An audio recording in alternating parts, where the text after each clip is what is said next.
Hello, everyone. Welcome to our talk today on Rhetoric versus Realities, the Student Debt Crisis, which will be presented by Sandy Baum.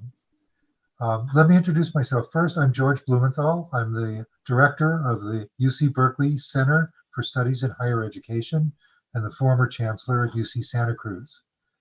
I'm really looking forward to today's discussion. But first, I want to mention two quick items of business. First, this session is being recorded. So if you or someone else would like to watch it afterwards, that's easy to do. It'll be on our YouTube channel, or you can go to the Center for Study in Higher Education website and find the link there. Secondly, some of you in the audience would like to ask questions, and if you'd like to do so, that would be fine. If you want to ask questions, please use the chat function on YouTube and send those questions along to us. If there's a lot of questions, we can't get to all of them, but I will try to get to as many as we can. So let me now introduce today's speaker. Sandy Baum is a non-resident senior fellow at the Urban Institute, and she's a professor emerita of economics at Skidmore College. Dr. Baum earned a bachelor's degree in sociology at Bryn Mawr, where she is currently a member of the Board of Trustees, and her PhD in economics at Columbia University. She's written and spoken extensively on issues related to college access, college pricing, student aid policy, student debt, affordability, and other aspects of higher education finance. Dr. Baum co-authored the College Board's annual publication, Trends in Student Aid and Trends in College Pricing, from 2002 through 2019. Through the College Board and the Brookings Institution, she's chaired major study groups that released proposals for reforming federal and state student aid. She's published numerous articles on higher education finance in professional journals, books, and the trade press. She is a principal researcher on the Urban Studies website on college affordability, and her recent work includes Urban Studies briefs on federal work study, Parent Plus loans, and college endowments. She is the author of the book, Student Debt, Rhetoric and Realities of Higher Education Financing, and co-author with Harry Holzer of the book, Making College Work, Pathways to Success for Disadvantaged Students. Dr. Baum publishes frequent blog posts on the Urban Wire blog posting, so you have an opportunity to read her there as well. Without further ado, let me welcome Sandy Baum. Thank you so much. I'm really happy to be here and be able to sort of talk with all of you. Let me apologize first for the rescheduling. I'm in Florida and we had a tropical storm, and on the day I was supposed to do this before, I had no power. So that was not going to work, but I appreciate all of you joining us today. The issue of student debt obviously is always a critical issue. Just today, it's in the news more because yesterday somebody asked President-elect Biden what he's going to do about forgiving student debt. And so there's been a spate of discussion about that issue. So my hope is to talk some about some of the realities of what the data say about student debt, some of the misperceptions about student debt, and whether we can think in a rational, evidence-based way about optimal policies for dealing with the very real problems that student debt causes for some people. So I want to ask, the first question is whether it makes sense for students to borrow for college, because in some of the conversations about student debt as a crisis, you would think like, what a crazy thing that anybody has to borrow for this. And then that leads to the question of whether there really is a general crisis or whether it's a more localized crisis for certain students. In fact, we're going to talk about some students and some kinds of institutions where the problems are very much located, and that it's not, spoiler alert, it's not a general crisis. And as a result, the idea of forgiving all student debt is problematic. Not to say that no one's debt needs to be forgiven, it does, but I think we want to think about how to address that policy possibility in a reasonable way. And think about what kinds of constructive policy directions there are to try to solve some of the existing problems, including how we can, change the way students repay their loans so that we protect both the students and the taxpayers to whom the former students owe this money. So the first thing I think for any conversation about student debt is to make sure that we think not only about why it causes problems, but about what the positive aspects of borrowing for college are.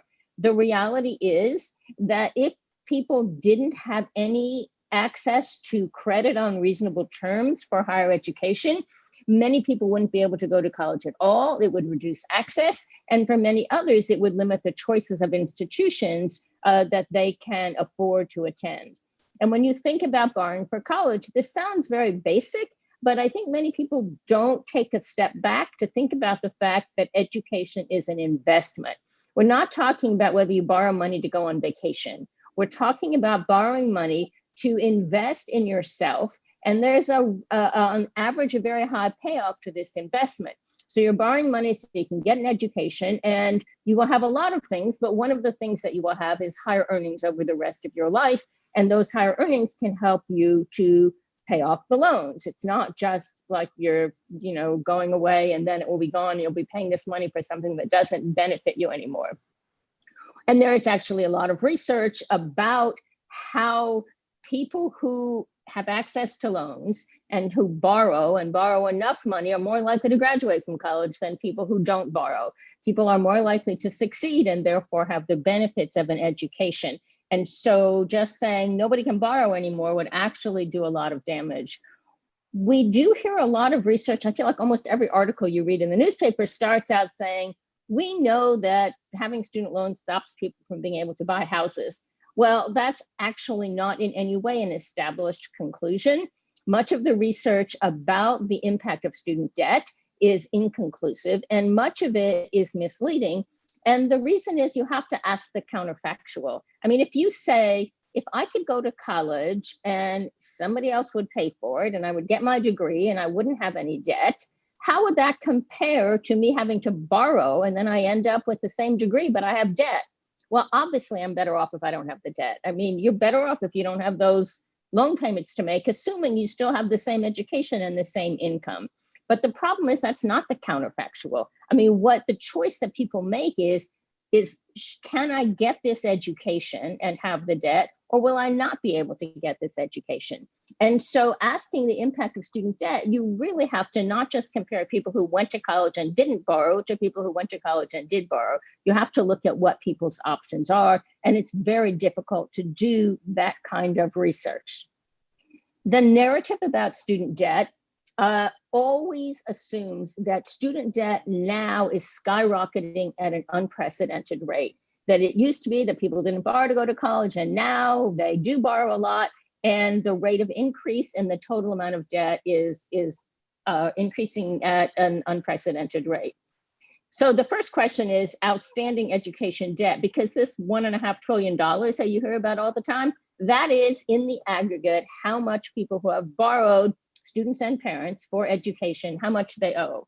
And that is obviously going to increase, because every time a student takes out a loan, that adds to the outstanding debt.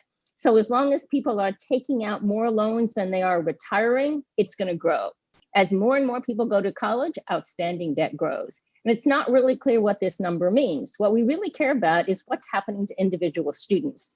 If individual students are coming out of college, owing more money than they can reasonably repay, that's a problem. But if more students are borrowing, that's not necessarily a problem, because maybe there are more students going to college and getting an education. This is a graph of the outstanding amount of student debt over time from 2003 to 2020. And absolutely, you see it increasing. But that red line is the annual percentage increase in the amount of outstanding debt. And you can see that even though the numbers were very much smaller in the early 2000s, there was a period of time when the amount of outstanding debt was growing very rapidly. 1 year, 39%, but mostly 12%, 9%, 17%. I mean, there was a long period of time where it was growing rapidly. And in recent years, since 2015, actually the annual rate of increase has been much smaller. Now, the dollars, it's on a higher base. We have to recognize that, but actually in the most recent years, the amount of outstanding debt has grown quite slowly. So that's one issue. Now, there are part of why that's true is because the amount that students borrow every year is going down. This is a graph from the College Board's Trends in Student Aid publication, which shows you total education borrowing every year. It's adjusted for inflation. It's in constant dollars of 2019 dollars. Every year, how much do they borrow? And the different colors on the bars represent different types of loans. So there are federal loans to students and federal loans to parents, and the blue at the top is actually private loans that don't have anything to do with the federal government. But what you see is that the amount of students borrowed every year rose very rapidly up until 2010-11. So you've got the recession there. And then once we started into the recovery, every year since 2010-11, the amount of education borrowing has declined every single year. So it peaked at $134.1 billion in 2019 dollars in 2010-11, and is now 102. So it's not that borrowing is increasing. Now this is aggregate borrowing. So part of this is how much does each student borrow, and part of this is how many students are there. So we need to look at borrowing per student. But first, it's important to divide the students into graduate students and undergraduate students. You would think, based on the discussion about student debt, that it's only undergraduate students who are borrowing, and that's what people are worried about. But in fact, on this graph, the blue represents undergraduate student borrowing and the orange represents graduate students. The gray at the top is parents of undergraduate students. But what you can see is that blue, since 2009-10, has decreased. And the orange has decreased a little bit, but stayed pretty close to the same, but parents are borrowing a little bit more. So the share of total borrowing that is undergraduate students is declining. More students are going to graduate school and more students are borrowing to do that. Whether that's a problem or not, we can think about, but it's a different problem from students borrowing money to go get an undergraduate education. And the paths of graduate and undergraduate student borrowing are very different. This graph takes it away from the aggregate level of borrowing and asks about borrowing per student. So this is not borrowing per borrower, it's borrowing per, on the left, undergraduate student.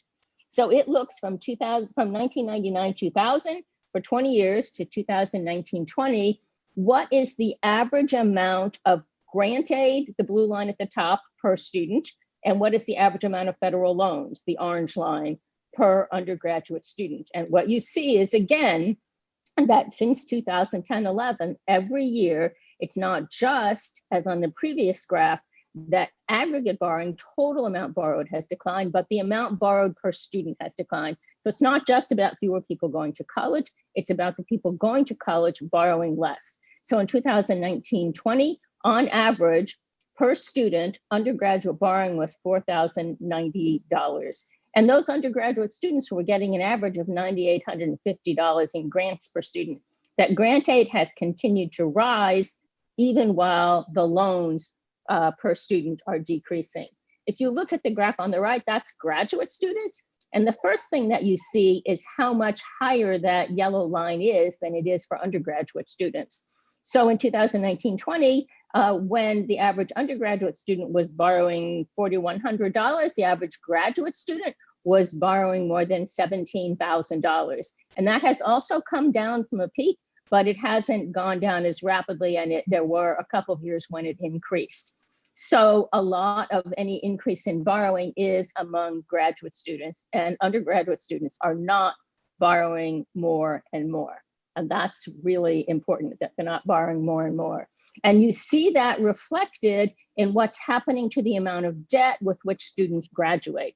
Now, when we look at borrowing per student, you have to realize that a lot of those students are undergraduate students. They're not getting bachelor's degrees. About half of the undergraduate credentials awarded every year are either certificates or associate degrees. So bachelor's degree recipients are only half of the people completing credentials. And then there are lots of people, unfortunately, who go to college and don't get a degree. So the debt of bachelor's degree recipients, which is very frequently sort of a topic of, did you know that students borrow $30,000 to get a bachelor's degree? Most students who are borrowing are not getting bachelor's degrees, and they're borrowing much less because they're in school for less time. But if you do look, as on this graph, at how much people graduate with when they do get a bachelor's degree, this shows you, putting together public and private nonprofit college graduates, how much debt on average do they graduate with? And the first set of bars is 2003-04, and it's every 5 years until 2018-19, the latest year for which data are available. And that blue bar shows you that on average per borrower, those bachelor's degree recipients graduated with $28,800 in debt. And the year before was $28,900, again, adjusted for inflation. So that's higher than it was a decade ago, but not that much higher, and it hasn't risen in recent years. The orange bars, which are shorter, take all the debt and average it across graduates. So in 2018-19, only 56% of these students actually graduated with debt. The rest of them didn't borrow at all. And most people you ask would probably say, oh, everybody borrows to go to college. That's not true at all. Now, let me say that the for-profit sector is not included in this graph because we don't have good data for that. And they do borrow more, and more of them borrow, but it's a relatively small share of bachelor's degree recipients. So again, the borrowing has leveled off, and the conversation about student debt has not in any way, I don't think, changed as a result of the fact that students are actually borrowing less. And part of that is because the problems are actually very visible. But it's really important to try to understand where the problems lie, because there are serious problems, and there are students, former students, who are really struggling with their debt. But it's not that everybody who borrowed is struggling with their debt. For many people, this is what allowed them to get the education that is making it possible for them to have rewarding and remunerative careers.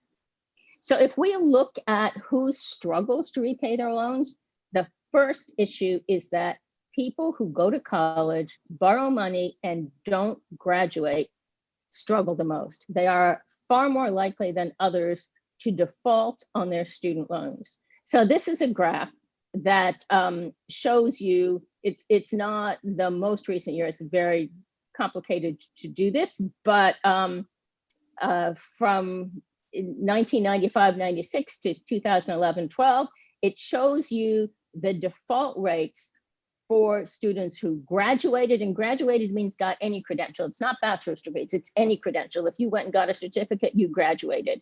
So the orange bars show you that the share of graduating students who ended up defaulting in a couple of years on their loans reached as high as 10% in 2010-11, then started to come down, and it has come down since then.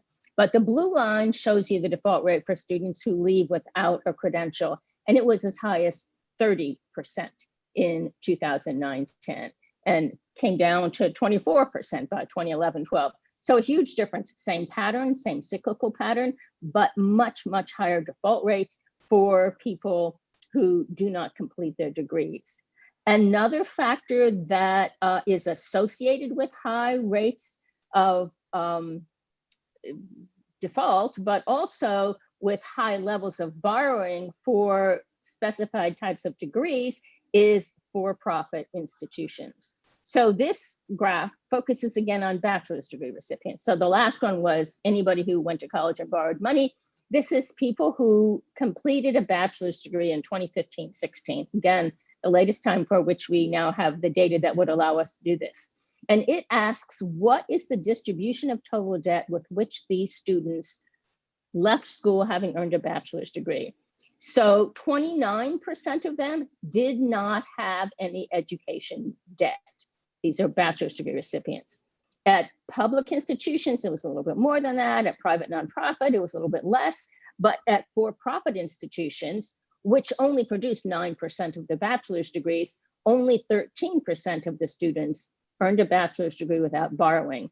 And if you look to the other end of the line at the for-profit institutions, a third of those students owed $50,000 or more when they graduated, whereas it's only 11% overall. So you can see that students who go to for-profit institutions borrow much more to earn the same degree as students at public and private nonprofit institutions. Now, the demographics of the students are different.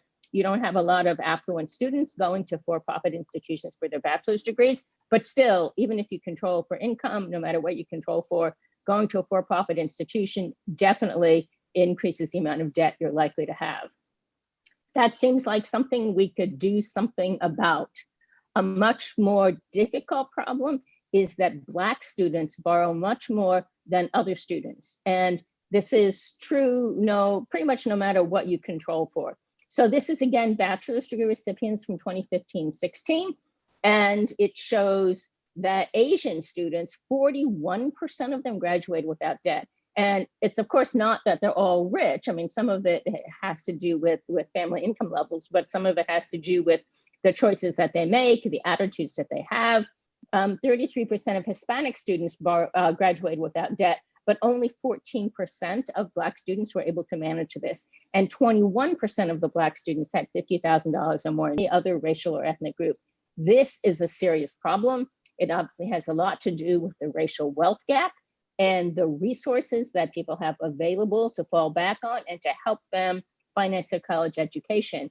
And it's a real problem because it's also a reality that these students tend to have fewer resources to fall back on when they have to repay their loans. So it's not, I mean, the for-profit sector, you could say, let's get students the information they need to make different choices. But here, the problem is much more serious. And this issue of the racial differences in borrowing, it holds even when you control for income. I mean, obviously, Black students are more likely to come from low-income families than white students and Asian students. But in this graph, what this does is the top set of bars looks only at bachelor's degree recipients who came from families with incomes of $113,500 or more. That's like the top quarter of undergraduate students. The bottom set of bars is the lower quarter of undergraduate students with parents' incomes below $27,900. And again, in each case, so those dark blue segments on the left of each set show you that while 61% of those higher income Asian students graduated without debt, only 24% of those higher income Black students were able to do that. And if you look below, again, you see only 7% of the very low income Black students graduated without debt, but somehow 27% of students with those family incomes overall graduated without debt. And again, in each case, the share of students with this is $45,000 or more in debt is much higher among Black students. So this is a significant issue and one that we really have to address, and not an easy one to address. But I think it's a really important issue for people to be aware of. So some of the students who hold student debt are students whose circumstances are not conducive to being able to comfortably repay a lot of debt. On the other hand, half of all federal student loans are now going to graduate students. So that means that when we talk about student borrowing, we have to be really careful about, the picture that we have of who we're talking about.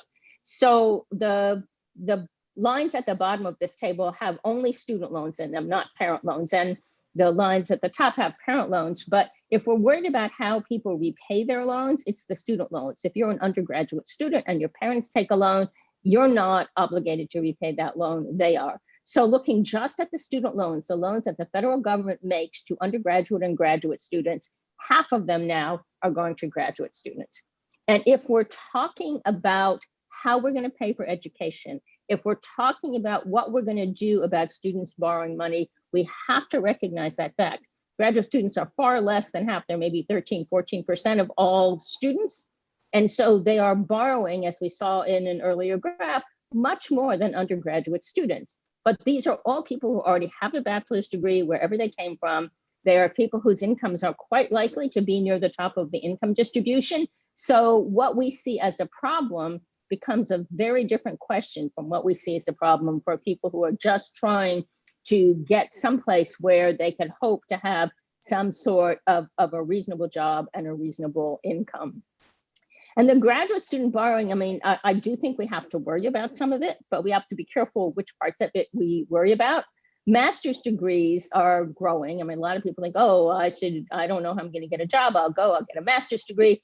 People get master's degrees in lots of areas where, that don't pay off very well. And about 20% of master's degree recipients in 2015-16 had borrowed $50,000 or more. And there are one-year master's degrees and two-year master's degrees. Some of these are people who need a master's degree in education in order to be able to teach. But some of these people have a master's degree in business too, and they're going to be just fine. Again, we see that in the for-profit sector, students are borrowing a lot more money than they are to get master's degrees in other sectors. But the really high debt levels come from people getting professional degrees. So if you're going to law school, if you're going to medical school, if you're going to pharmacy school, these are very expensive programs and they take, a fairly long time, and people borrow lots of money.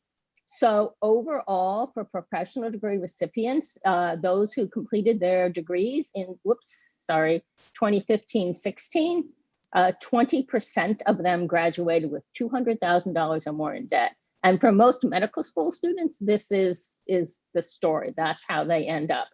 If you go to a public institution, you're a little bit better off. If you go to a for-profit institution or a private institution, not so much. More private university students do manage nonprofit to graduate without debt. But what you see here is that these large amounts of debt are not unusual for people who are going to law school or medical school.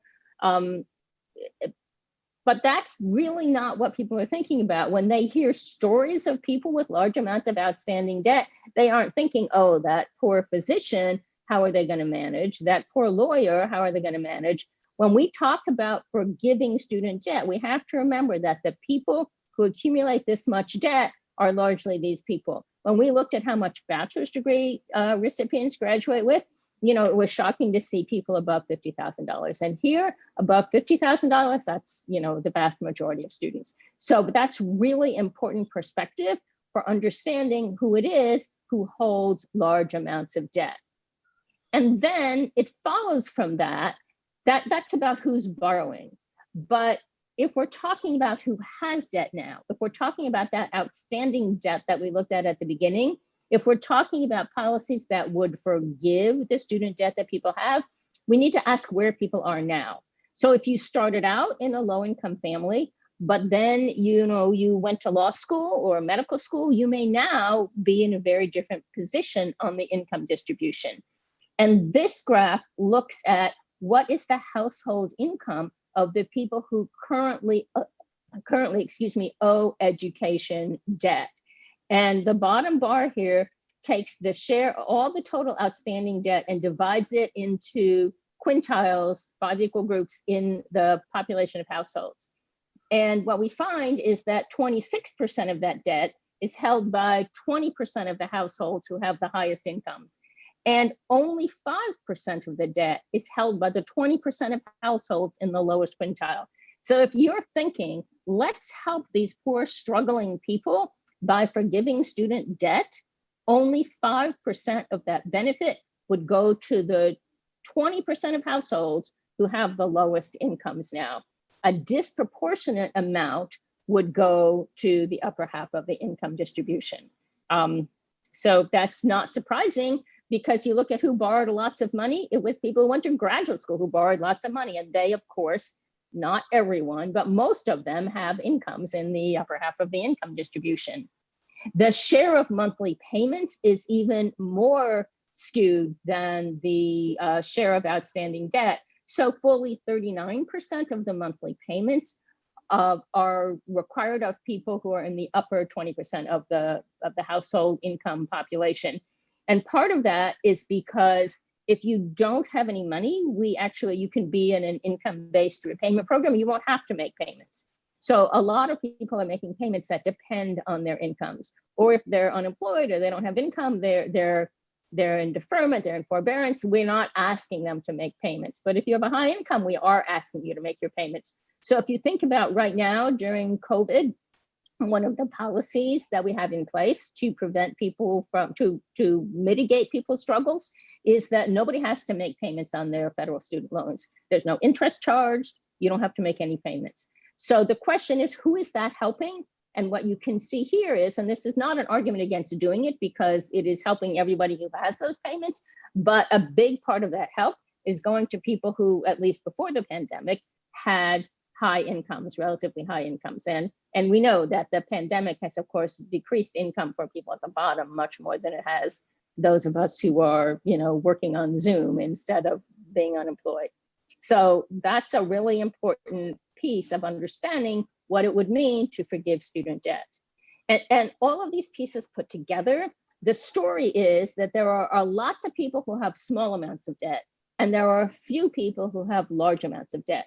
So this graph shows you, if you look at the top bars, 17% of borrowers owe less than $5,000. And that adds up to 1% of the outstanding debt. Another 17% of borrowers owe between $5,000 and $10,000. That adds up to another 4% of the outstanding debt. So you got there a third of the borrowers, and they all owe less than $10,000. And together that makes up a tiny, tiny percentage of the outstanding debt. But if you go down to the bottom of this graph, there are a few people, 2% of the borrowers who owe $200,000 or more, and they owe 17% of the outstanding debt.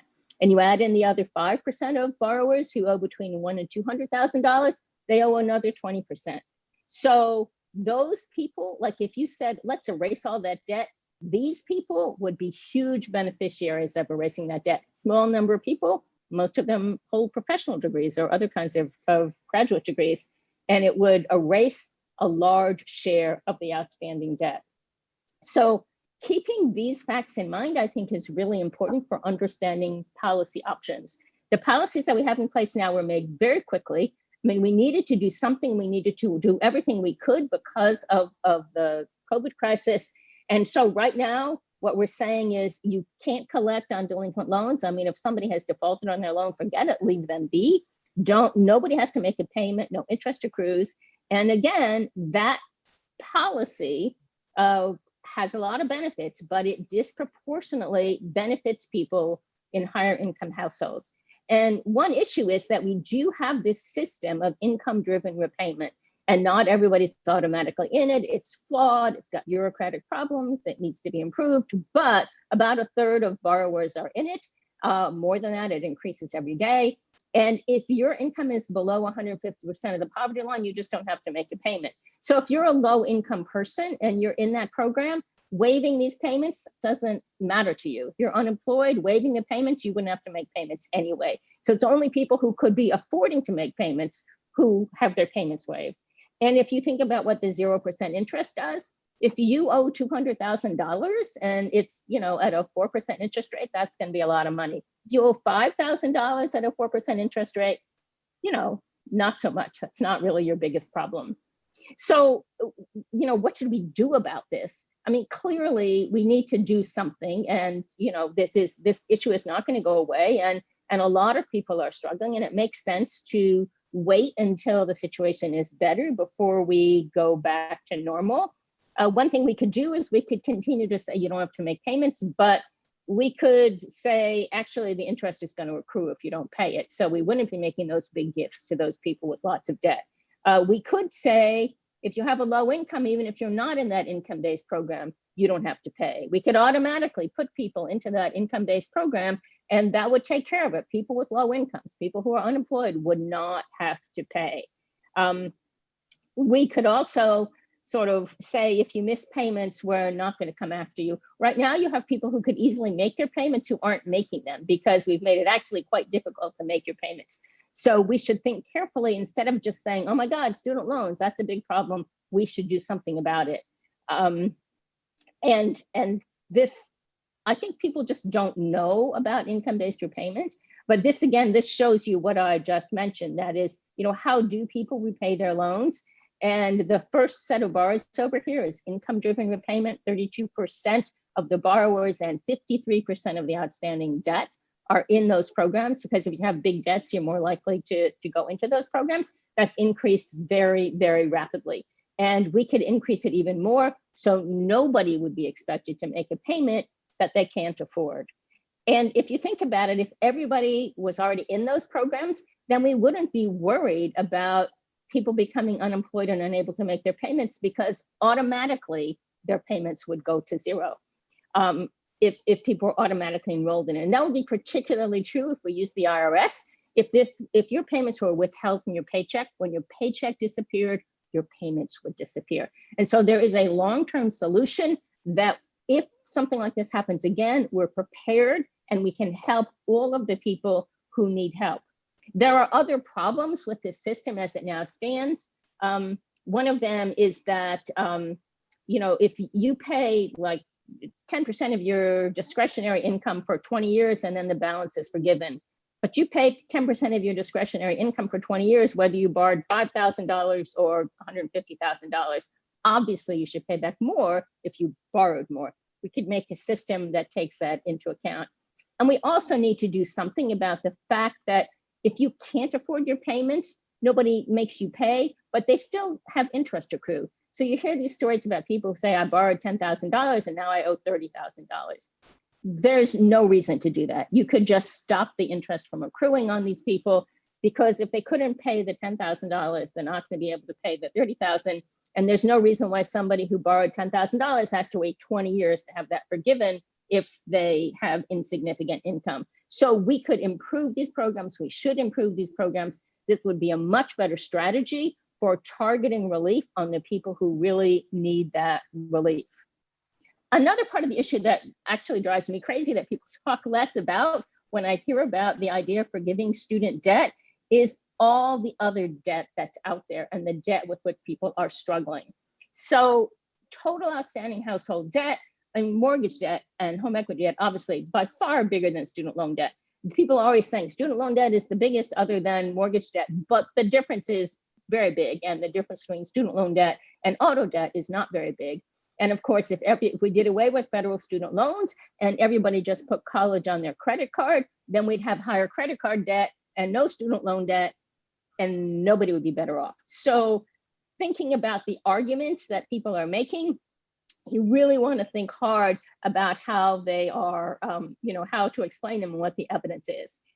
And again, if you think about what people are struggling with now in this crisis, if you can't make your car payments, you're going to lose your car and you won't be able to go to work.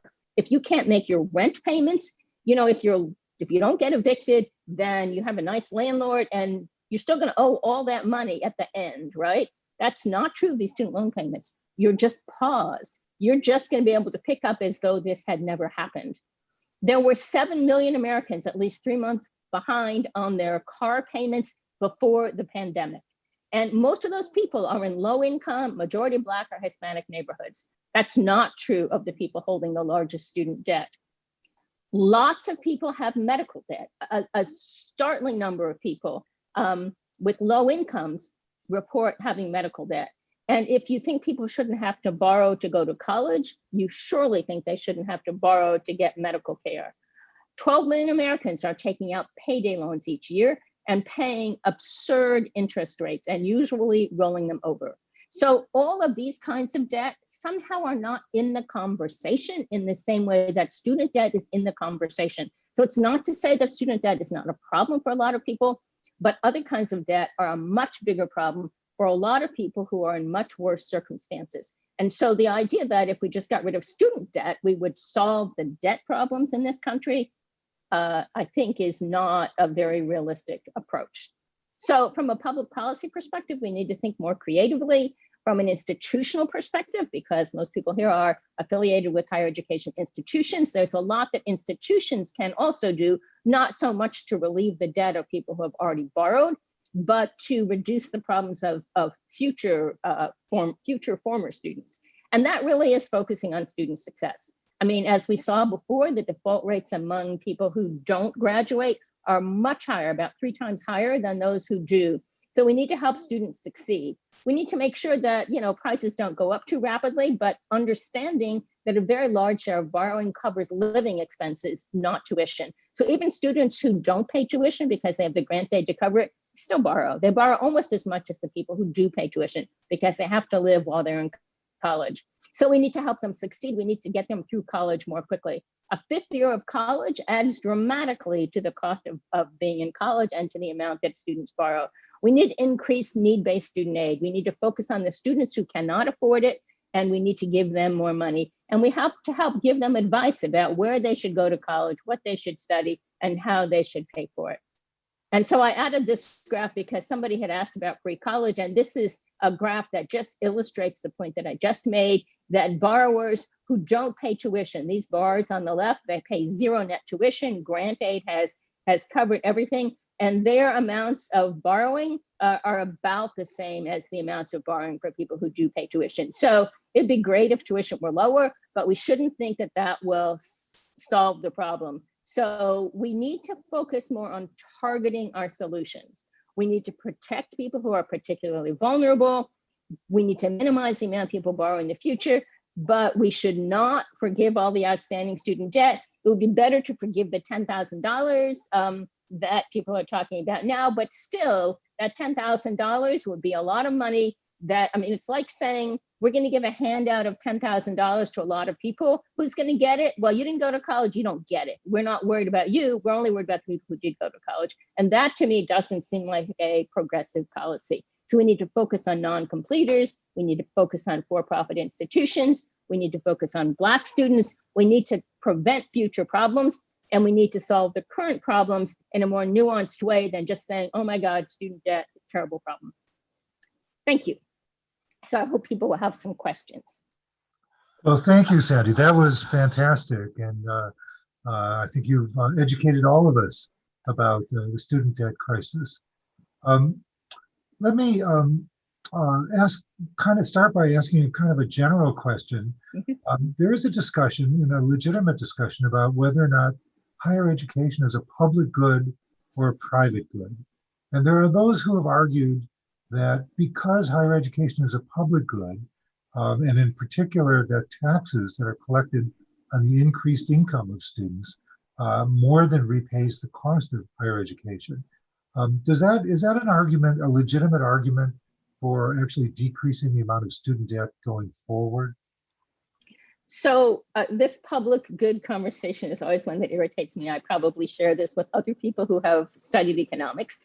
But a public good is one where the benefits are distributed across people, and it doesn't matter whether you are, consuming it or not, paying for it or not. If you think about national defense, if you don't pay your taxes, you are as equally defended as anybody else.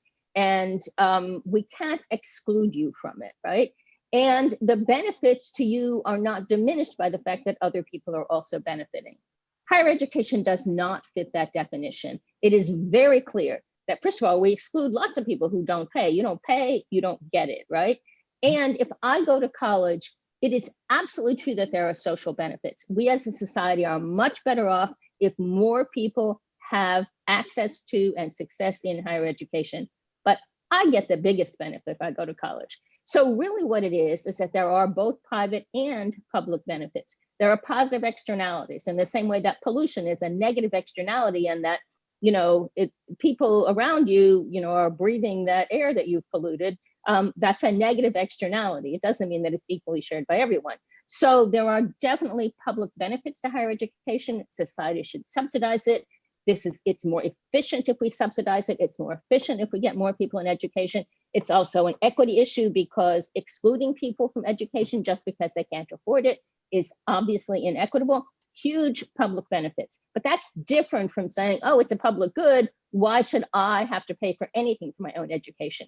I think the debate should be around what share of it should be paid for by the students and what share of it should be paid for by society as a whole. And we haven't really had that debate, and it's a very, hard question to answer precisely.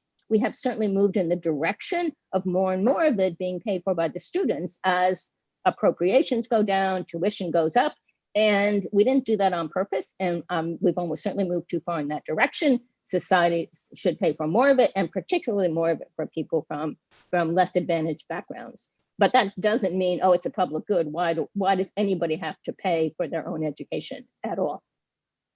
Great. Thank you, Sandy.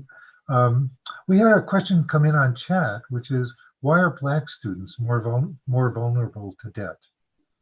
Yeah, I think that this question about the racial differences in student debt needs a lot more study. I mean, there are a lot of studies of describing the problem, but not so much figuring out the causes. One issue is that, Black students, that the incomes of Black households tend to be lower. There's a lot of discrimination in labor markets. If you look at people with bachelor's degrees and you look at average earnings by race and ethnicity, white and Asian people with bachelor's degrees earn more than Black and Hispanic people with bachelor's degrees. So incomes are part of it. The racial wealth gap is huge. It's bigger than the income gap. So if you're a white student from a middle income family, your family probably has some assets that could help you pay for college and help you repay your loans. And if you're a Black student, your family probably doesn't have those assets. And then there are issues of family responsibilities. So students are not borrowing money for college and just using it for their own expenses. They are also sending money home to their families. And that's a bigger problem of the whole social safety net, right? It's not that financial aid for college should support people's parents. It's that people's parents should have enough to eat and be able to pay the rent without their students borrowing the money to help them do it. So there are a lot of issues. I think we don't understand enough. Hispanic students, there's some evidence that what they're doing is under borrowing, and because they're so averse to borrowing, they don't borrow enough, and then they end up working too much while they're in school and not graduating, not succeeding. So it's not clear that how much do we want people to borrow less? How much do we, if we can solve these systemic problems, or we're not going to solve all those systemic problems tomorrow. We really need to think, to learn more about the causes and think very carefully about how to address this very urgent problem. Great, thank you. You actually anticipated my next question, which was going to be about Hispanic students. So thank you for that. Let me ask you a different question. One fundamental difference between student loans and mortgages, which you actually compared to, is that student loans are usually something that you incur at the beginning of your career. And mortgages often you incur later in your lifetime. Is there a sensible way of trying to arrange for student loan debt to be repaid, not at the beginning of one's career, but rather nearer the end of one's career when one's income is much larger? Is that a reasonable approach? Well, I mean, there are pros and cons to that, but this income-driven repayment system that we now have that needs to be improved basically does that in the sense of saying, you have 20 years instead of the standard 10 years. Excuse me. And if your income is low to start, you don't have to pay anything. You'll pay a very small amount. And as your income grows, your payments will grow. So yeah, that makes a lot of sense. For many people, the problem is not really that they don't have enough income to support their payments as the timing, that if you put the payments early on, they can't afford them. So we're doing that. Now then people complain that, okay, but now I have kids and I should be saving for their college, and why are you making me 20 years later still be paying back my loans?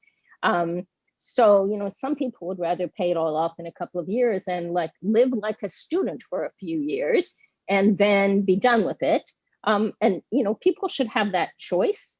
But I think what you need is to give people the option of, you want to, just live at a low standard of living now for a while and pay it off, do that. But if you want to stretch it out, you should certainly be able to stretch it out. And eventually, if you haven't had the income that would support it, then we just have to forgive it because your education didn't pay off well enough. Great, thank you. So professional students, for example, medical students, as you said, can accumulate significant debt, sometimes in excess of $200,000. And it makes one wonder whether or not it's in the public interest to financially discourage students from entering certain high-skilled professions, or certain professions, for example, students with PhDs in fields that are unlikely to generate significant income. Would you like to comment on that? Yeah, I mean, I think, when I wrote my book on student debt, I sort of collected some of the stories from news reports about individual students and their crises. And one of them that stands out was somebody who had a master's degree in history from, some third-tier institution and had borrowed $100,000 to get that degree and obviously was struggling. And I'm like, who would tell you should borrow $100,000 to get a master's degree, not a PhD, a master's degree in history? I'm sure it was interesting, but it's one thing to major in history as an undergraduate, and it's another to borrow $100,000 to get that master's degree. And I think that student needed some advice. it's complicated because you don't want people to pick their careers based on earnings. I mean, do we want to have teachers? You know, do we want to have social workers? We do. And we need to think about how to finance education in fields that, you know, require education and that are not going to lead to a lot of money. And part of that is forgiving the debt of those people. Actually, cosmetology is a complicated issue, because if you look at who defaults on their loans, huge number of people who go to cosmetology school will default on their loans. A lot of them are going to for-profit institutions. You know, they're not making much money and they're borrowing. If you borrow $20,000 and then your income is $20,000 a year, how are you going to pay that back? We all go get our hair cut, or we used to, right? But how are we going to train those people? We should not be asking people to borrow money to go into occupations that are never going to pay them, you know, more than the minimum wage. That's ridiculous. But we need to have people in those occupations. So we need to rethink how we finance education for people in some fields. But if you're talking about doctors and lawyers, I mean, lawyers, I think a lot of people think I'm going to go to law school, I'm going to be rich. Most lawyers are not rich. Only a small subset of visible lawyers are rich. Some of them shouldn't go to law school. Some of the, I mean, and that's just the reality. And if not enough people go to law school, then lawyers will get paid more and law school will get cheaper. So yes, we do need to give people a lot better advice, but we also need to rethink the training that's required and how that training is paid for many occupations. Yeah, no, thank you. Good points. Here's a question that was submitted, I assume by a potential consumer of higher education. What can we do in the coming years to help prevent more students from going into debt to fund their education? And are there ways that they should be choosing their colleges in order to do that? Let me first say that it's not that we want to prevent students from going into debt. Going into debt can be a very constructive thing to do. It can give you access to a better, higher quality education that's going to pay off better. So it's not that it's wrong to borrow. It's that what we don't want people to do is A, borrow too much, and B, borrow for the wrong programs. So one of the things that we really need to do is make sure that we have good accountability for institutions. I mean, there are a shocking number of institutions in this country where like less than 10% of the people who enroll ever graduate. I mean, that just doesn't make any sense, right? So we really need to make sure that we have stricter regulation, and this is largely the for-profit sector, but not entirely the for-profit sector. But then we need to give students better advice. They need advice about what to study. I mean, you know, you have people who say, I'm going to be a veterinarian. I've never taken a science class, but I'm going to go focus on being a veterinarian. And while it's hard to puncture people's dreams, that student is not going to succeed at that, and they should not borrow money in order to do that. So we need to help give people advice, not about not borrowing, but about borrowing reasonably and about picking their programs. And we also, once people are in school, need much better support systems. Everybody's very focused on making college cheap. Let's make college free, wouldn't that be great? But then they're not asking about what is college? What is it that people are paying for?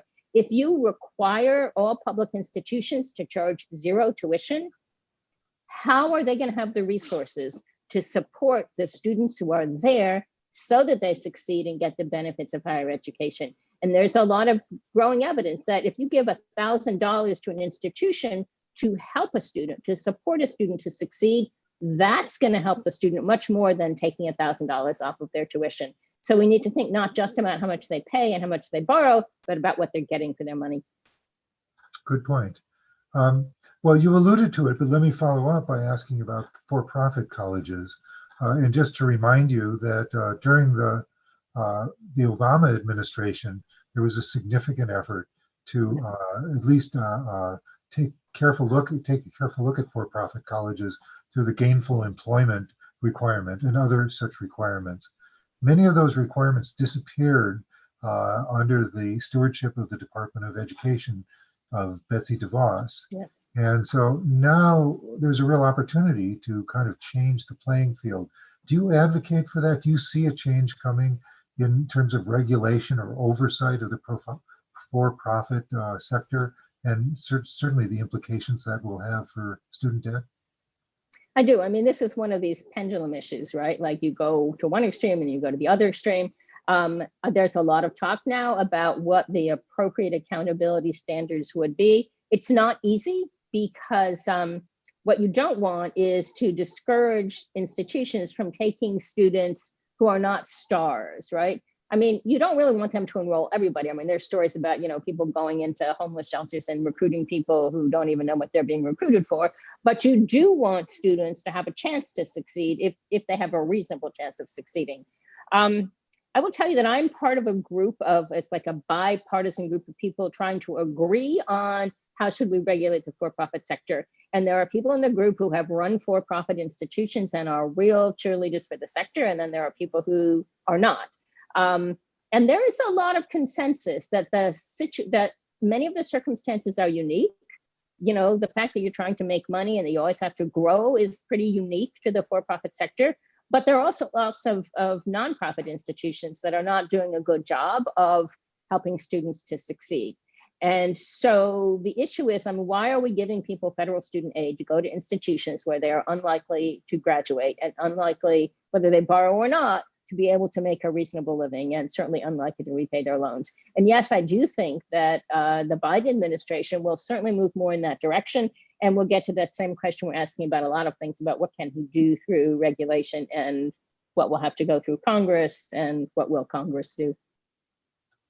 Great. Yeah, thank you. I've gotten a couple of questions about the PSLF programs. And the question is, what are your feelings about them? And are they here to stay, or are they vulnerable to changing attitudes in Washington, D.C.? Well, the first thing is that we have a public service loan forgiveness program. And it says that if you work in an eligible job for 10 years and you make your loan payments, that at the end of those 10 years, you'll get your debt forgiven. And so far, almost nobody who thinks they've met those requirements has gotten their debt forgiven. That's terrible. We cannot have a policy in place, and then at the end of the 10 years, you say to people, sorry. So we've got to fix it. We promised people they would have it. We have to have it for those people. How should it be designed going forward? Public service loan forgiveness, and I wrote about this a long time ago. Actually, I co-authored a couple of papers with Elizabeth Warren about public service loan forgiveness before we had income-driven repayment. And in the absence of income-driven repayment, it's really important. But if you have income-driven repayment, then you could say, you know what, if you're not making much money, we're not going to ask you what your job is. You're not making much money, you won't have to pay. And I think that actually makes a lot more sense, because it's something like, I don't know, a third maybe of the jobs in this country seem like they should qualify for public service loan forgiveness. And it's getting a little crazy. And it's also like, you might be a social worker and you're employed by the state, but then somebody else who's working right beside you doing the same thing is actually employed by a for-profit company, and they don't qualify. It's really hard to do this right. Fundamentally, I think, one, we should pay people more for public service jobs. And two, if you're not making enough money to repay your loans, you're not going to be able to repay them, and we shouldn't go after you for that. So I think we need to fix public service loan forgiveness. We've got to make it work. We've got to give the people who are promised this something better, but we should actually have something that doesn't have all the bureaucratic problems that this program does have. Great, thank you. So we're nearing the end of our time, but I think we have time for one more quick question that was sent in. And the question is, given that during COVID, we have moved toward more online education, and that it is possible that online education will play a larger role in higher education, do you foresee that trend as playing a role in the future in terms of the growth of student debt or the effects on student debt? We could talk for a long time about the pros and cons of online education. I have done some work in this area. I'm very concerned about the potential for online education to actually increase the socioeconomic gaps in student success, because the students who struggle most with being online are those who don't have strong backgrounds coming into them. So, I could take an online course and be fine, but if, you're a high school graduate who doesn't have a strong academic record, and you're probably not going to do fine. So, but the other issue is that to date, we really haven't figured out how to make high quality online education cheaper than classroom education. It's cheap to put a lecture online and people can watch it, and that's fine, but that's not really education in the way that we need to have education. So I'm not at all sure that it's going to have a significant impact. I'm not sure that tuition is going to be lower as a result of more people being online. I mean, if everybody lives at home with their parents, then they won't have to borrow as much money. But it's hard to imagine that our society is going in a direction where all students are going to, especially because so many students are actually over the age of 30, that they're all going to go live at home and not pay rent and therefore not have to borrow money. So I would not see that as the hope for solving the student debt problems. Great. Thank you so much, Sandy. This has just been a delightful hour, and I, for one, have learned a lot from you over the course of this time. So I really want to thank you for your insights and for really an outstanding presentation. And to those of you who are out there, thank you all for joining.